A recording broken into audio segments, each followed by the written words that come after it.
Muy buenas noches, buenos días para algunos de ustedes. Bienvenidos a nuestro análisis de los domingos de hoy 9 de abril del 2017. Este análisis es traído a ustedes gracias a Continental FX en conjunto con Trading Academy. Bueno, vamos a ver entonces cómo nos fue la semana pasada. La semana pasada le atinamos a la mayoría de las proyecciones que teníamos, aunque en algunos casos, aunque sí advertimos la posibilidad de que sucedieran ciertas cosas, nuestro bias era equivocado. Pero en todo caso, en la mayoría estuvimos en lo correcto. Como ustedes pueden ver, hubieron fuertes movimientos.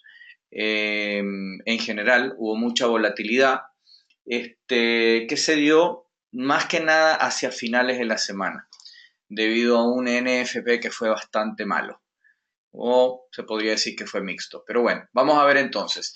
El dólar de Estados Unidos eventualmente emergió como el ganador en una semana tensa.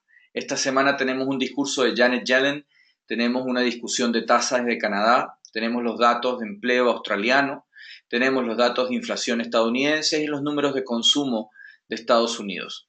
La semana pasada las nóminas no agrícolas de Estados Unidos fueron una enorme decepción para el mercado laboral de Estados Unidos, con el NFP mostrando una escasa creación de 98.000 empleos en marzo, mientras que los economistas esperaban una ganancia de 174.000. Los problemas meteorológicos podrían haber causado este mal número, ya que una gran tormenta de nieve a mediados del mes prácticamente paralizó la actividad laboral. Por lo tanto, es posible que el débil desempeño en la creación de empleo pueda ser incidente temporal.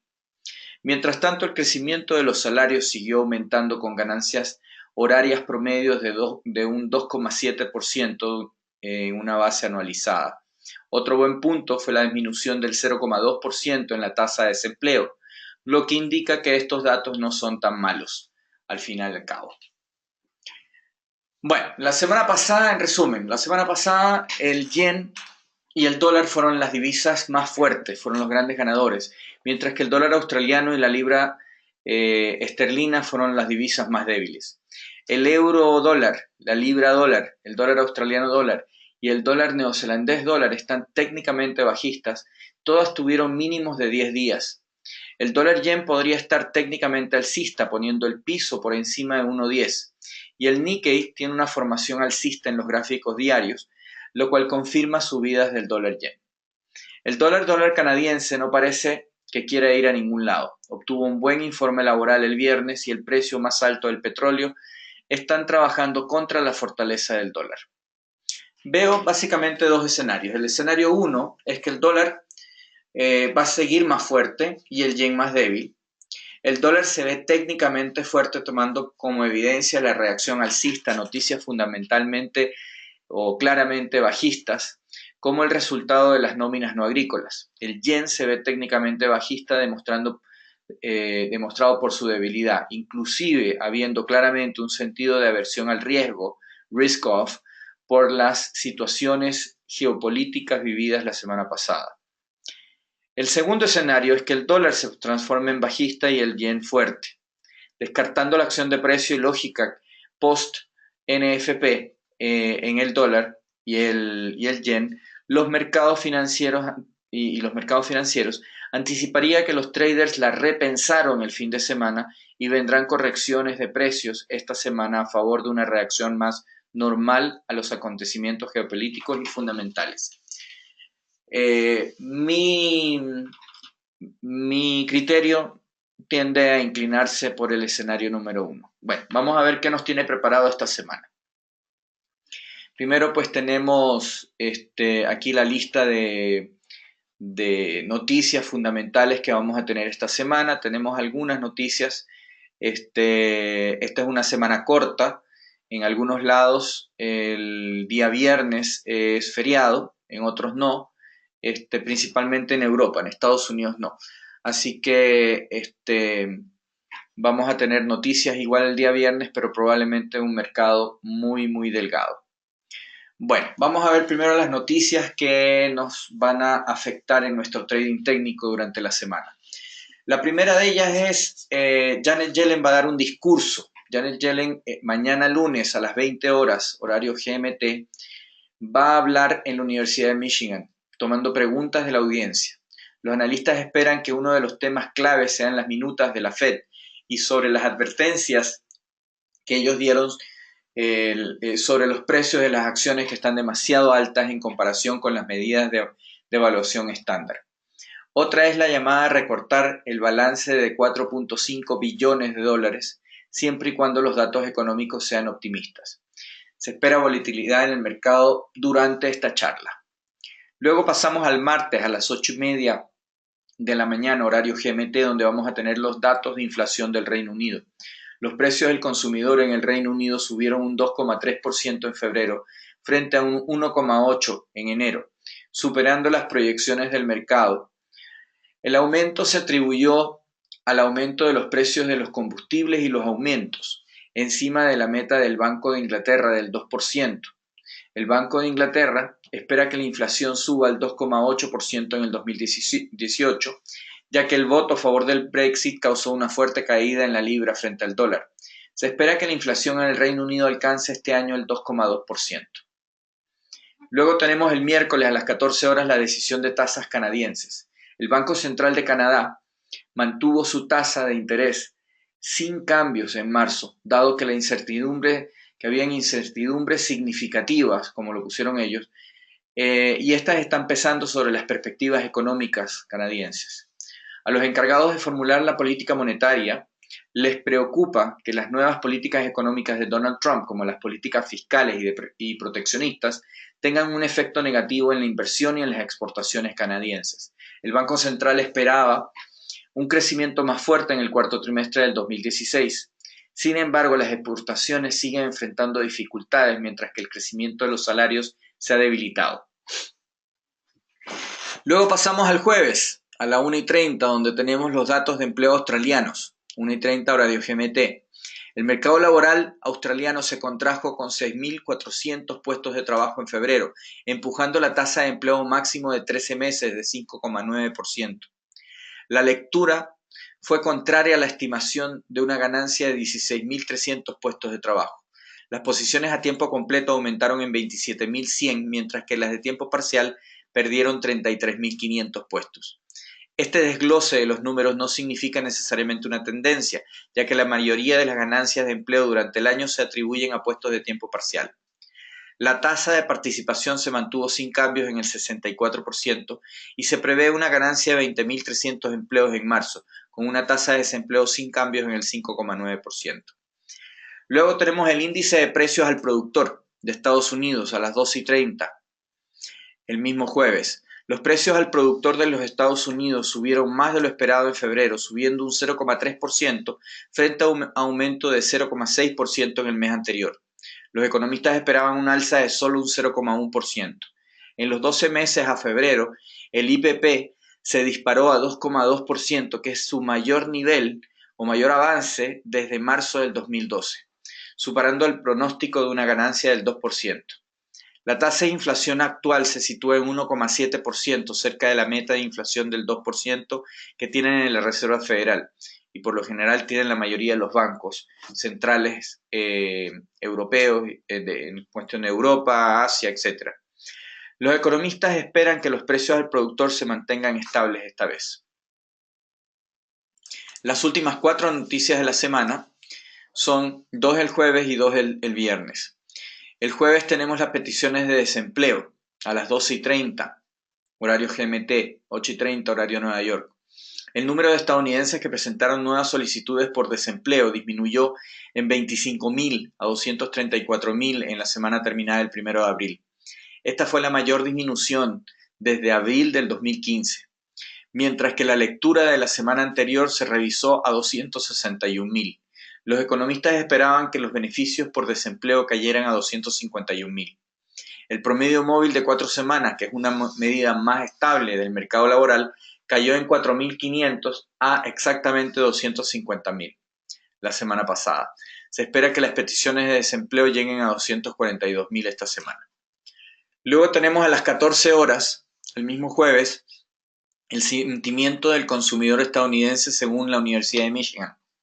La confianza del consumidor aumentó a un máximo de 16 años en marzo, dado que los estadounidenses fueron más optimistas con el actual estado de sus finanzas y la economía en general, pero siguen divididos a lo largo de las líneas partidarias sobre las perspectivas. El índice preliminar del sentimiento aumentó a 97,6% desde 96,3% en febrero. Los economistas esperaban que el sentimiento alcanzara 97,1%.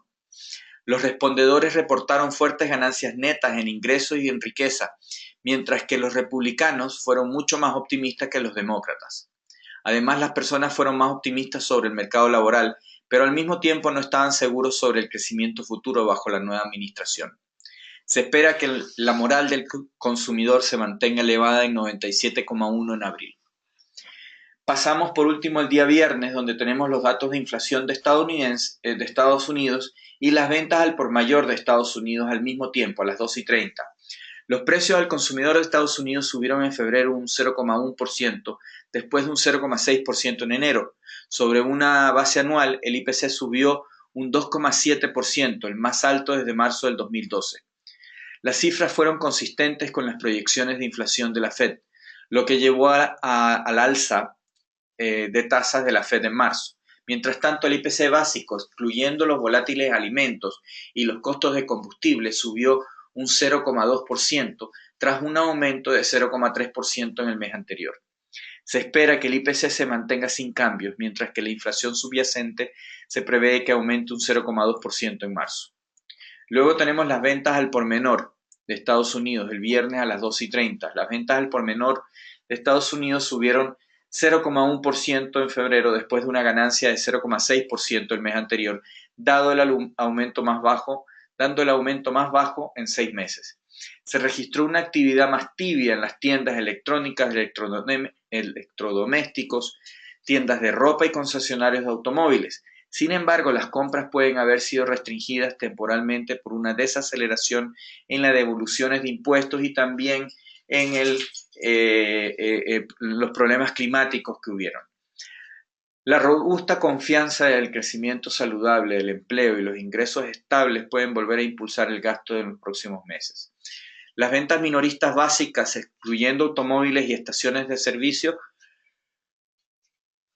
aumentaron un 0,2% desde 1,2% en el mes anterior. Se espera que las ventas al por menor de Estados Unidos aumenten un 0,1%, con una ganancia de 0,2% en las ventas base. Bueno, ahora vamos a ver los diferentes activos que analizamos todas las semanas. Primero que nada, el eurodólar. El eurodólar se movió hacia terrenos más bajos.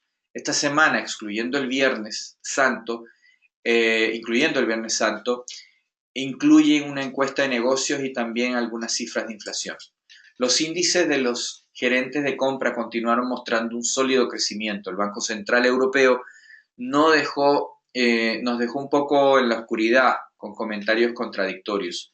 Draghi fue más bajista, más dovish, llevando al eurodólar a un triple fondo. Los sondeos de opinión en Francia todavía favorecen a Macron sobre Le Pen, pero Fillon podría todavía colarse en la segunda vuelta. En Estados Unidos, los datos fueron mixtos. El informe de las nóminas no agrícolas fue malo, con solo 98.000 puestos de trabajo ganados, pero los salarios estuvieron bien y también el desempleo y el subempleo bajaron. El dólar se estabilizó después de una caída inicial. Con las crecientes posibilidades de que Macron entre al Palacio Elíseo en París y una economía de la zona euro mejor, la consolidación podría haber terminado por ahora. En Estados Unidos, la política sigue siendo un desastre. En todo caso, yo fundamentalmente hablando sigo siendo alcista en el eurodólar. Técnicamente, soy alcista solamente una vez que rompamos el techo, por ende soy bajista. El eurodólar cayó durante la semana cortando a través del nivel de 1.06. Pasamos la mayor parte de la semana moviéndonos de lado, pero después del número de los trabajos del viernes caímos fuerte. Parece que vamos a llegar hacia el nivel de 1.05, donde esperaría ver apoyos significativos. Si rompemos por debajo del nivel de 1.05, el mercado podría llegar a 1.03. Libra dólar. En la libra dólar soy bajista fundamentalmente hablando. La libra dólar sufrió su peor semana del 2017, perdiendo 175 puntos. El par cerró la semana en 1.2364. Los eventos claves de esta semana son el IPC y el recuento de reclamantes por desempleo. En Estados Unidos los datos de empleo proporcionaron una foto mixta. En el Reino Unido los informes PMI también fueron mixtos, con el PMI de servicios superando las estimaciones, mientras que la producción manufacturera registró una segunda rectificación a la baja consecutiva. La economía estadounidense sigue sólida. Los mercados esperan en junio la próxima subida de la tasa de la Fed. Por otro lado, Gran Bretaña finalmente presentó el artículo 50 ante la Comunidad Europea y las duras negociaciones entre el Reino Unido y la Unión Europea podrían pesar sobre la libra. Así que soy bajista. Técnicamente hablando, sigo neutro. ¿Por qué? Porque seguimos dentro de esta zona de consolidación.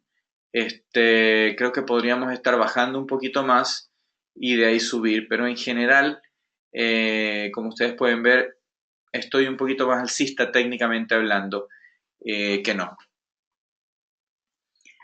En cuanto al dólar yen, fundamentalmente hablando, el dólar yen cerró la semana casi sin cambios, aunque par cayó al nivel de 110 durante la semana. El dólar yen cerró la semana en 1.1096. Hay 7 lanzamientos esta semana. Desde Japón los índices Tankan mejoraron en el primer trimestre. La economía estadounidense sigue expandiéndose y es probable que la Reserva Federal eleve las tasas otro cuarto de punto en junio. El sentimiento sigue favoreciendo al dólar estadounidense, así que fundamentalmente hablando sigo siendo alcista. Técnicamente también sigo siendo alcista, sobre todo que rebotamos justo en el piso que habíamos puesto y terminamos con una vela que nos dice que yo creo que vamos a subir. Ahora, a esto hay que agregarle otra cosa. El día viernes, la vela que hizo el Nikkei, en inglés se llama Double Tweezers, y eso básicamente es una señal muy alcista. Ahora, ustedes saben que la correlación entre el dólar yen y el Nikkei es positiva, quiere decir que si el Nikkei sube, también lo va a hacer el dólar yen. Así que ojo con eso. Análisis fundamental del dólar australiano dólar. El dólar australiano dólar registró fuertes pérdidas la semana pasada, perdiendo 150 puntos, y el par cerró en 0.7482. Los eventos claves de esta semana incluyen ventas al por menor y la balanza comercial. En Australia, el Banco Central mantuvo las tasas en unos 50%. El sentimiento sigue favoreciendo al dólar estadounidense, así que sigo bajista.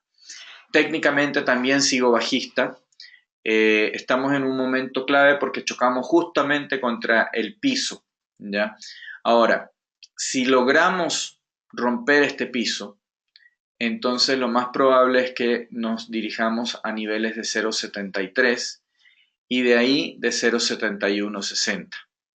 Así que algo que es muy importante es que normalmente hay una correlación entre el oro y el dólar australiano dólar. En este caso, esta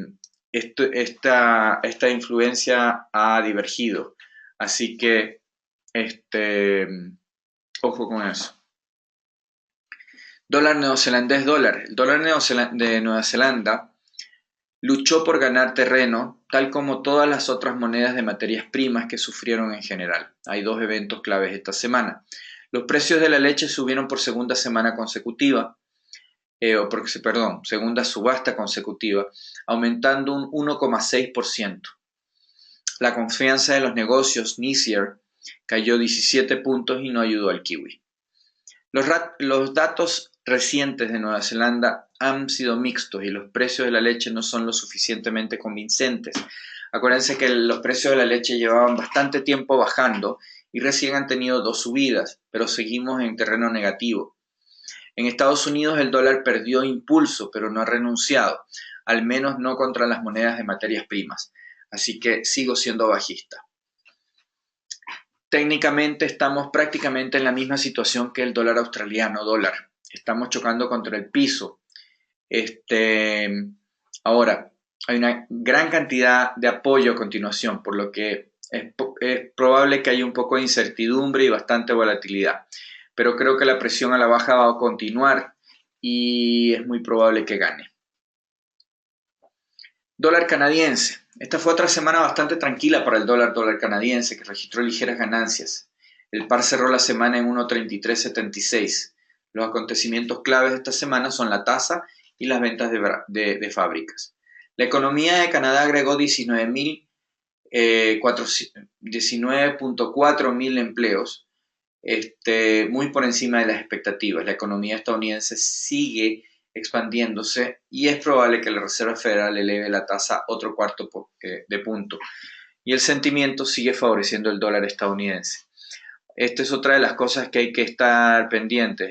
El dólar canadiense subió la semana pasada, mientras que el petróleo también subió.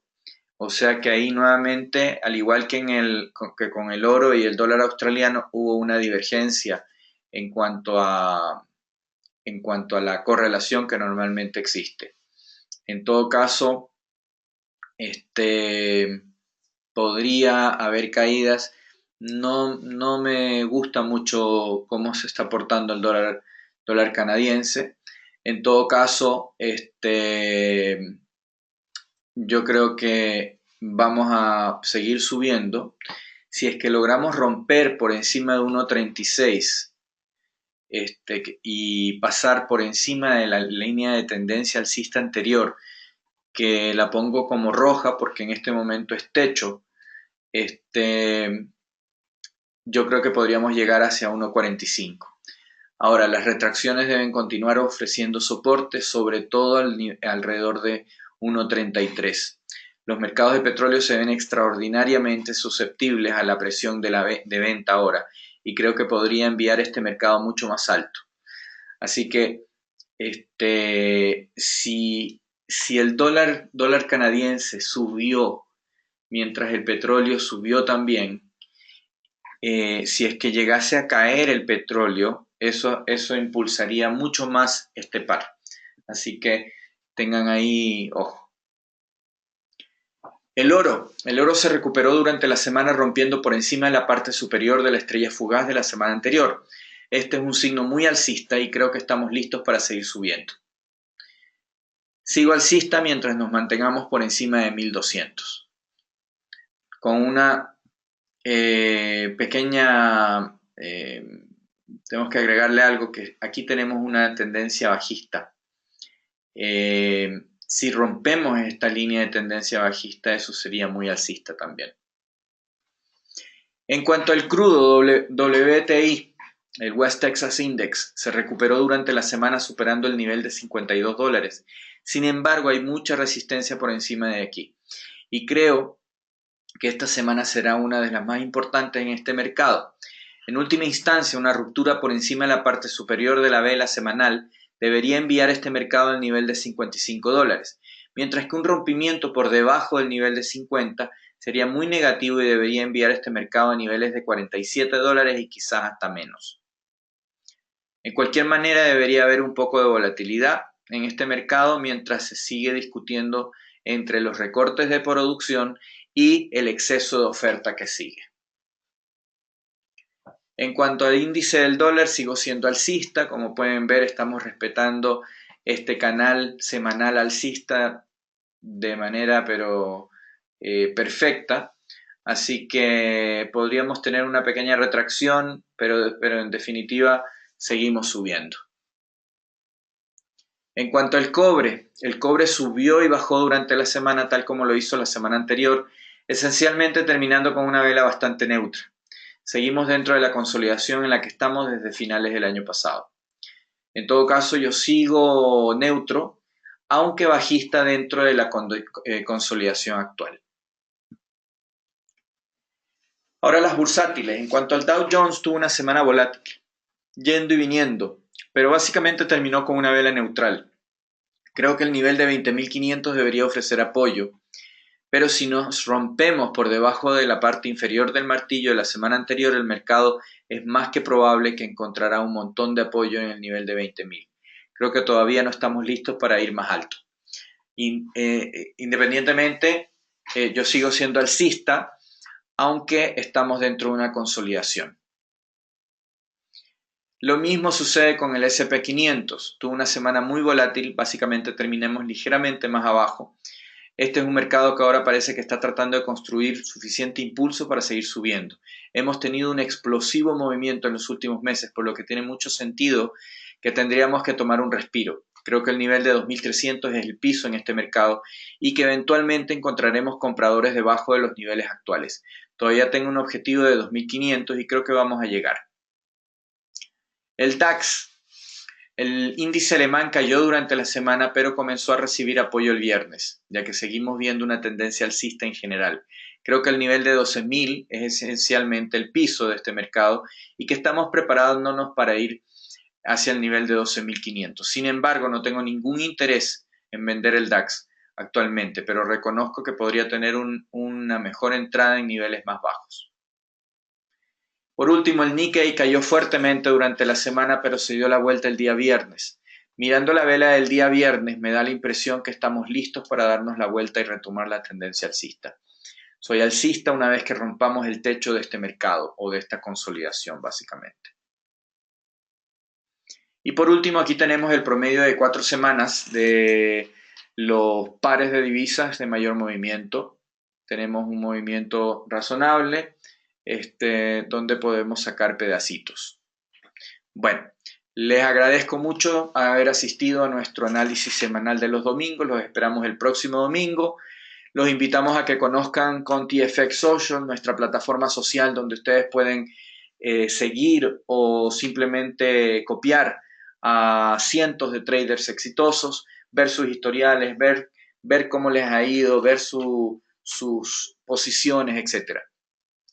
También los invitamos a que conozcan nuestros reconocimientos. Somos considerados el mejor broker de Sudamérica 2015-2016 por parte de World Finance. También somos considerados el mejor broker de Latinoamérica según International Finance. Bueno, cualquier cosa nos llaman, nos visitan, nos escriben. Así que les deseo la mejor de las semanas. Cuídense mucho. Chao, chao.